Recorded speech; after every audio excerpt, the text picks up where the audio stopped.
So hey guys, I'm back with another video.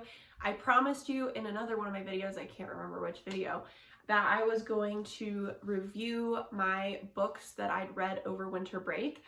I had listed 5, I only got through 3. I was being a little ambitious.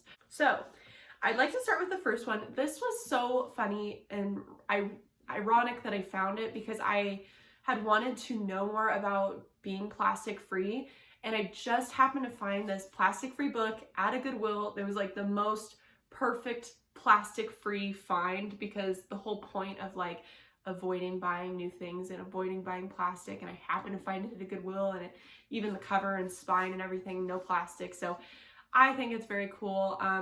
And I thought it was a very interesting read. I definitely, when I picked this up, assumed that it would be more so about how to live a plastic-free life rather than, or swaps kind of, rather than like the science side of plastic. So nonetheless, very interesting read. If you are planning on going plastic free, I definitely would recommend this book. Again, it is completely plastic free, so by buying it, you're not like breaking that kind of. But I also think it's interesting, like I never had interest per se to learn like the compounds of plastic and kind of like recycling, but I think what it covers is also essential in going plastic free because it covers the different makeup of like the different numbers of recyclable materials or what happens with recyclable materials. And I also appreciate at the end of every chapter she not only includes a kind of checklist for how you can change your life, what you can do in your community, but what I really liked is that at the end of every chapter, she recommends external sources. And some of them are kind of older pieces, but I love watching documentaries and movies on this topic. I find that different mediums really helps me absorb more knowledge on the subject. So I really did appreciate at the end of every chapter going and watching something she'd recommended from the chapter, or maybe 1 or 2 things that kind of caught my eye, different movies. So I thought this was a really great book, especially I do zero waste videos on this channel often, or, you know, vegan cooking. If this is a lifestyle or a lifestyle change you're considering, definitely give this book a try because every chapter she kind of offers a new challenge. It's funny because you don't realize how much in your life it contains plastic until you start noticing, and she does a great job giving you a couple things or a couple different kinds of plastic in every chapter that you're going to start recognizing and you're going to start avoiding. So it's really, really a great book if you're planning on changing your lifestyle. The next one I read, and I want to say I enjoyed this book. I don't want to like hate, it's hard giving book reviews because this is the only one, like I definitely enjoyed it, but was it my favorite poetry book ever? Probably not. And again, like my poetry's not perfect, I totally get it. But I felt like, and again, it's hard because I wrote short poems too, no doubt. Not all of them were short, but in my book Until Morning, there's a fair mix of 2-liners or short poems. So I don't want to, you know, harp on it for that. I guess she does have a couple long ones in here.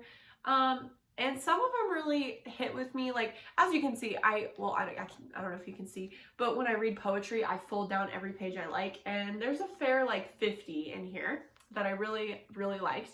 But when I compare it to something like Lang Leave, who I love, or even Rupi Kaur, who isn't like a personal favorite of mine, I really do enjoy Lang Leave, and I also enjoy David Jones. I just felt like the poems, I don't know, didn't have as much to say as Lang Leave's or David Jones, or even Rupi Kaur definitely like hits on a deeper level. So I'll give her that. So this book, I definitely think it's a good read. I kind of just wanted another poetry book. It was very light, pretty quick. It is a good, like decent size. So she may have a lot of short poems, but yeah, definitely a decent size. And they're all pretty much love poems, whether it's about like self-love or being in love or heartbreak. That's kind of the theme. And yeah, All right, the last book I read, which has taken me forever, I think I started this book in like April, was Amy Schumer's The Girl with the Lower Back Tattoo. I really enjoyed this book. It's definitely a light read. Each chapter is kind of just a personal story of hers, and there's definitely a strong theme of feminism. I want to address Amy Schumer really quickly because I don't think a lot of people, like, because of her stand-up comedy, and she explains this, it's on the racy side, like, there's no doubt. But a lot of people assume that she is, I don't know, like, that she's not, that she's kind of raunchier, but she also kind of, that's her whole thing, like, that's it. You know what I mean? Like, they don't see that there's underlying feminism.